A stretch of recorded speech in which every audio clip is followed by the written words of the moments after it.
بسم اللہ الرحمن الرحیم۔ السلام علیکم ورحمۃ اللہ وبرکاتہ۔ عزیز طلبہ و طالبات، خوش آمدید۔ آج کی یہ کلاس 12ویں جماعت کے لیے ہے۔ آپ کے سلیبس کے مطابق ہم آج عمر خیام کو پڑھنے جا رہے ہیں۔ سب سے اول میں آپ کو عمر خیام کے بارے میں بتاؤں گا اور اس کے بعد ان کی رباعیات سمجھانے اور پڑھانے کی کوشش کروں گا۔ عمر خیام فارسی کے نامور اور معروف شخصیات میں شمار ہوتے ہیں۔ یہ فارسی زبان و ادبیات کے شاعر ہی نہیں بلکہ فارسی کا فخر اور ناز ہے۔ آپ علیہ رحمہ 408 یا 410 ہجری میں ملک فارس کے ایک شہر جسے نشاپور کہتے ہیں، جو آج ایران میں آتا ہے، وہیں پیدا ہوئے۔ آپ کے والد کا نام ابراہیم تھا اور آپ کا اصلی نام عمر تھا، اور آپ کی کنیت ابو الفتح تھی۔ جیسا کہ ان کے احوال کے مطابق ہم تذکرہ نویسوں کے کتب جب پڑھتے ہیں تو اس میں سے پتہ چلتا ہے کہ آپ علیہ رحمہ بچپن میں بہت ہی غریب تھے، بلکہ انہوں نے پوری ہی زندگی غربت میں گزاری ہے، لیکن آپ کے حوصلے کبھی پست نہیں ہوئے۔ آپ ہمیشہ مشکل حالات سے مڈبیٹ کرتے رہے۔ جیسا کہ آپ ایک غریب خانے میں، ایک غریب گھر میں پیدا ہوئے تھے۔ آپ کے والد خیمہ بناتے تھے اور اسی وجہ سے آپ کو خیام کہتے تھے۔ آپ کے والد کو بھی ابراہیم خیام کہتے تھے اور آپ کو بھی بعد میں عرف عام میں خیام کہتے تھے، اور آپ نے اس سے فخر محسوس کیا، اور جوں جوں یہ پروان چڑھتے گئے، اپنی ابتدائی تعلیم کے بعد جب یہ اپنے پورے علاقے میں اور پھر بعد میں اپنے علاقے سے باہر اپنے ملک میں اور یہاں تک کہ دیگر ممالک میں ان کی شہرت پہنچی، اس وقت بھی انہوں نے فخر محسوس کیا کہ یہ اپنے نام کے ساتھ جو ان کا عرف لگا ہوا ہے خیام، تو اس کو نہیں مٹانا چاہا۔ انہوں نے ہمیشہ فخر محسوس کیا کہ یہ اپنے والد کے کام اسی مناسبت، اسی نسبت کے ساتھ، اپنے نام کے ساتھ اپنا لقب، اپنی کنیت، اپنا جو ہم کہیں فخر انہوں نے جو محسوس کیا، انہوں نے اس کو تخلص کے حوالے سے بھی استعمال کیا اور اپنے نام کے ساتھ ہمیشہ خیام لگایا کرتے تھے، اور اسی نام کے ساتھ آج یہ پوری دنیا میں مشہور و معروف ہے۔ آج ہم کہتے ہیں عمر خیام، تو ہمارے جو ہے احساسات، سوچ، فکر خود بخود جو ہے ہمیں ایک اندر سے سوچ پیدا کرتی ہے کہ ہمیں اس شخصیت کے سامنے سرخم ہونا چاہیے۔ ان کی قابلیت، ان کی عبقری شخصیت، ان کی جو ہے ٹیلنٹ، ان کو جو اللہ تعالیٰ نے دیا تھا، ہم اس کو سلام کرتے ہیں۔ نشاپور میں پیدا ہوئے، بچپن میں حالات بہت کڑے تھے، مشکل حالات تھے، لیکن اس کے بعد جو انہوں نے اپنی تعلیم جو ہے حاصل کرنا شروع کی، تو وہ ایسے کی کتابوں میں لکھا جاتا ہے، جیسے امام بیہقی علیہ رحمہ کہتے ہیں کہ یہ اپنے علاقے کے ان کے علاقہ جات میں کہیں پہ جو ہے ایک لائبریری تھی، یہ وہیں جا کر بیٹھا کرتے تھے اس لائبریری کے سامنے، اور ہر دن ایک ایک کتب کا مطالعہ کرتے تھے، ایک ایک کتاب کا مطالعہ کرتے تھے، یہاں تک کہ انہوں نے بہت ساری کتب کا مطالعہ کیا۔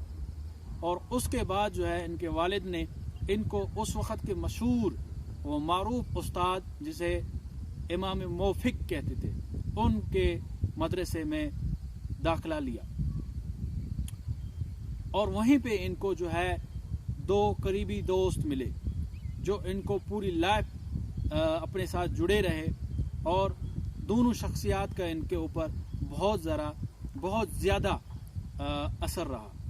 ایک شخصیت ہے نظام الملک طوسی، جو بعد میں سلجوق خاندان کے بہت ہی بڑے، بلکہ وہی ایک ایسی شخصیت تھی کہ جنہوں نے سلجوق خاندان کو بنایا، جس کا دبدبہ پھر سالوں سال رہا۔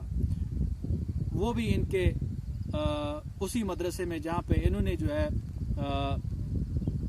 داخلہ لیا، وہیں پہ انہوں نے بھی داخلہ لیا، اور اس سے کیا ہوا کہ یہ ان کے ہم عصر اور ان کے کلاس میٹ بنے۔ اور ان کا ایک اور جو ہے کلاس میٹ، ان کا نام تھا حسن بن صبا۔ یہ بھی بہت بڑی شخصیت اور بہت ہی زبردست جینیس، لیکن بعد میں جو ہے یہ صراط مستقیم سے ہٹے اور گمراہ ہوئے۔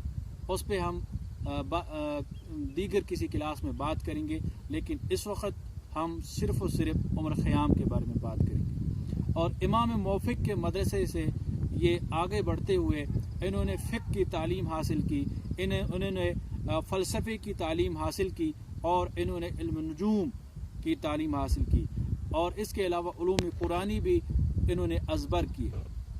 یہیں تک نہیں، انہوں نے جو ہے اس زمانے کے جتنے بھی علوم متداولہ تھے وہ سب حاصل کیے، اور یہاں تک کہ استاد فن، استاد ماہر ہوئے۔ ایسا زمانہ آیا کہ جب سلجوق خاندان کے ایک بہت ہی مشہور و معروف بادشاہ، جسے ملک شاہ کہتے ہیں، انہوں نے انہیں اپنے دربار میں بلایا اور ان سے کہا کہ میں آپ کو ایک رصد خانہ بنا کر دیتا ہوں، اور اس رصد خانے کی جو ہے وہاں پہ آپ کام کریں۔ میں چاہتا ہوں جو آپ علم سائنس جانتے ہیں، آپ جو علم نجوم جانتے ہیں، آپ جتنے بھی سارے علوم جانتے ہیں، ان پہ تحقیق کریں، اور تحقیق کر کے میرے لیے، میری حکومت کے لیے ایک کیلنڈر بنائیں۔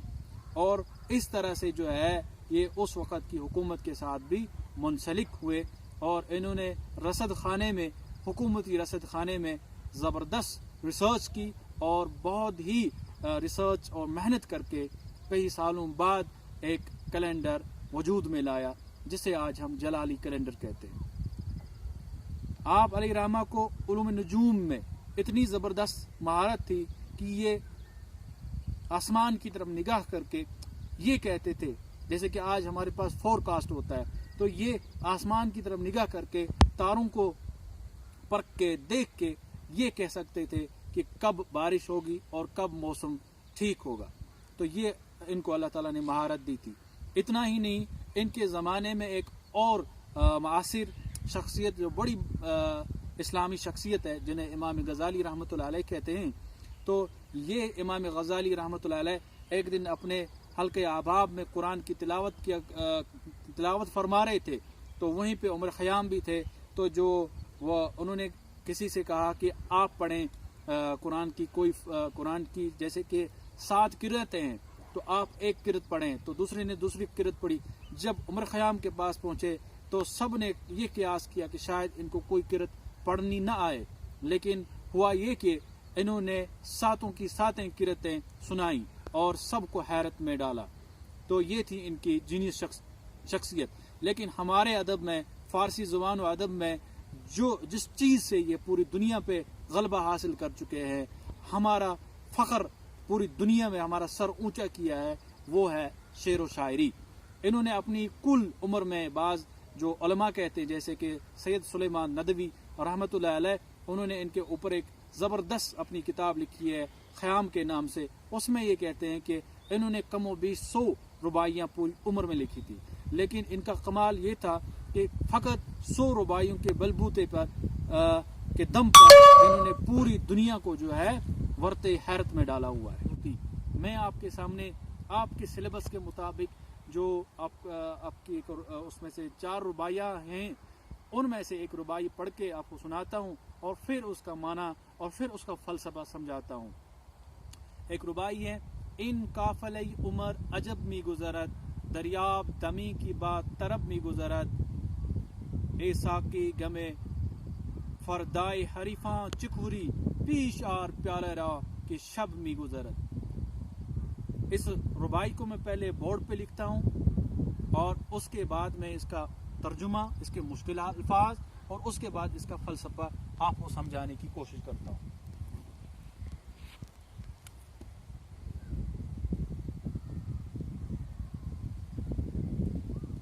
این قافلہ عمر عجب می گذرد دریاب دمی کی با طرف می گذرد ساقی گم فردای حریفان چخوری پیش آر پیالے را کہ شب می گذرد. اب اس رباعی کو آپ غور کریں. ان قافلہ عمر عجب می گذرد دریاب دمی کی بات طرب می گذرد ساقی غم فردائے حریفاں چکھوری پیش اور پیالے را کی شب می گذرد.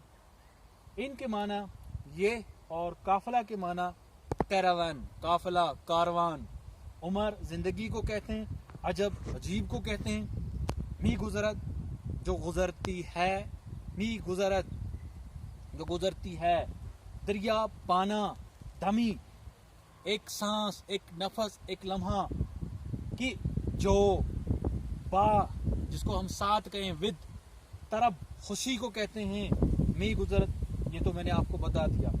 ساقی، ساقی عام طور پر شعر و شاعری میں اس بندے کو کہتے ہیں جو شراب پلاتا ہے، لیکن بعض دفعہ شعرا جو ہے ساقی کے لفظ کو لوگوں کے حوالے، لوگوں کو مخاطب کر کے جو ہے استعمال کرتا ہے.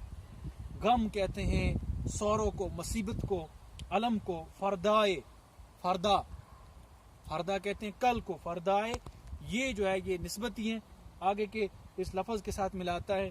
حریفان دشمن، چخوری کیوں کھاتے ہو، پیش سامنے، آر یعنی من لانا، پیالے کپ کو کہتے ہیں، را کو کہتے ہیں، کہ جو، اور شب رات کو کہتے ہیں.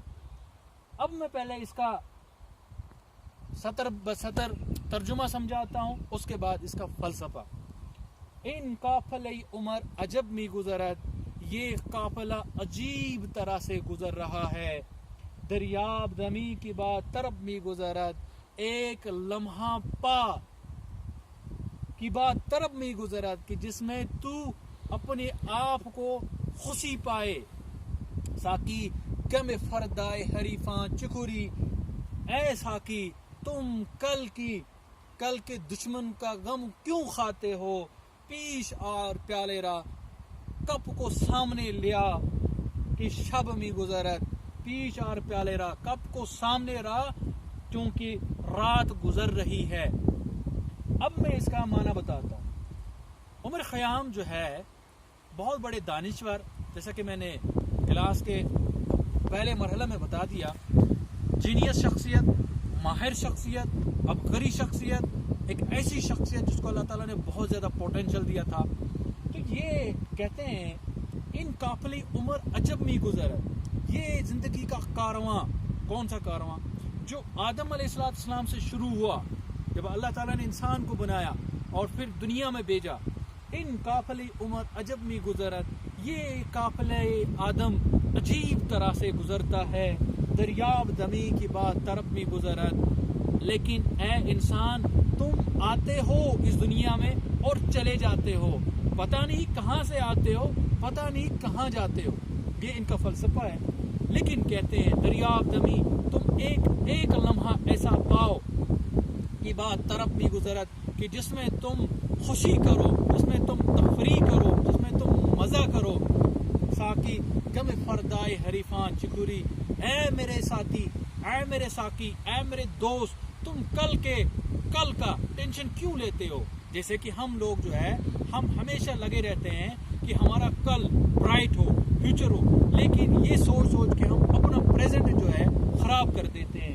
تو ہمیں جو ہے عمر خیام کہتے ہیں ساقے غم فردائی، ساقی غم فردائی حریفاں چکوری، اے میرے دوست تم کل کی ٹینشن کیوں لیتے. یہ کل تمہارا دشمن ہے، اس کو سوچ کے تم پریشان اپنے آپ کو کرتے ہو.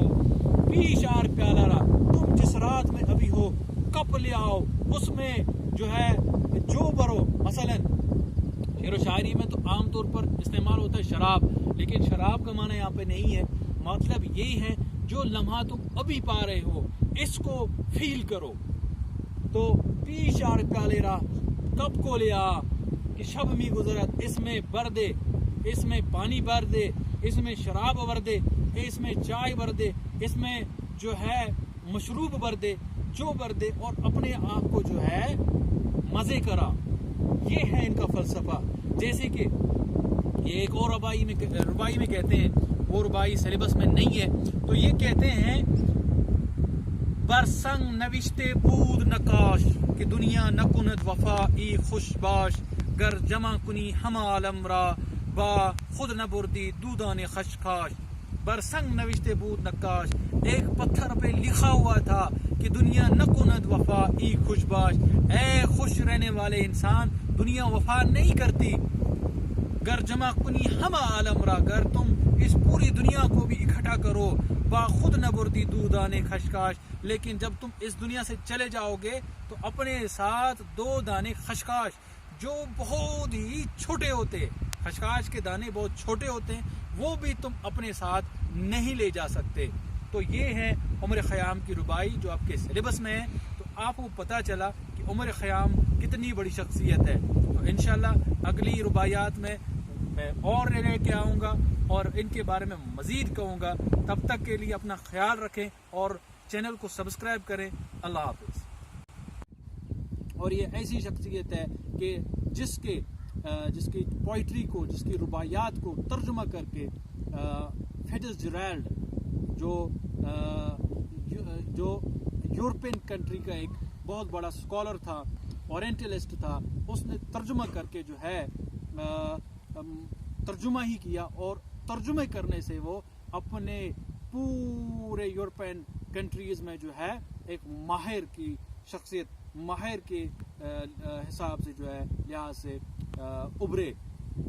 یہ کمال تھا عمر خیام کا، یہ کمال ہے عمر خیام کی رباعیات کا کہ انہوں نے فقط ترجمہ کیا، اور ترجمے کے بلبوتے پر آج فٹز جیرالڈ کو استاد مانا جاتا ہے، آج ان کو مستند اوتھینٹک مانا جاتا ہے، آج ان سے ریفرنسز لی جاتی ہیں. اب آپ خود خیال کریں کہ عمر خیام جس نے جو علم وہ ان رباعیات میں ڈالا، وہ کتنی بڑی شخصیت